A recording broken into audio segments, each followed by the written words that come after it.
আমি আজকে রেডি হয়েছি বিয়ে বাড়ি যাবার জন্য। তো ভীষণ গরম ছিল যার জন্য আমি কোনো মেকআপ করিনি। শুধুমাত্র ক্রিম লাগিয়ে আর হচ্ছে চুলটাকে কোনো রকম একটু বেঁধে টেঁধে চলে গেছি বিয়েবাড়ি। আর বিয়েবাড়িতে গিয়ে এদিকে সুন্দর হাওয়া বইছে ছাদের উপরে উঠে আমি এদিকে একটু ভিডিও করছিলাম, ওইদিকে দাদা শ্যুট করছিল। এইটা হচ্ছে আমার দাদা, আমারই দাদার বিয়ে ছিল, পিসির ছেলের বিয়ে ছিল, যার জন্য আমি গেছিলাম বিয়েবাড়িতে। তো আমি যতটা পারবো তোমাদের দেখাবো ভিডিওতে নিয়ে নিয়ে, ঠিক আছে? আর এখানে দেখো সবাই আত্মীয়-স্বজন প্রত্যেকে নাচছিল। আর দাদা বলছিল আমি যদি যেতে পারতাম কাশ তাহলে কত ভালো হতো, আমিও নাচতে পারতাম। কারণ আমার দাদা খুব এনজয় করতে ভালোবাসে। সে ওই জন্য ওইখানেও সবাই নাচছিল আর এখানে ও নাচছিল। এই দেখো সবাই। তুই নাচ।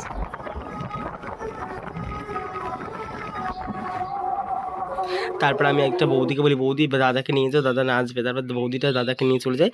আর দাদা ওইখানে গিয়ে সকলের সাথে কি সুন্দর নাচ টাচ করে একেবারে চলে আসে।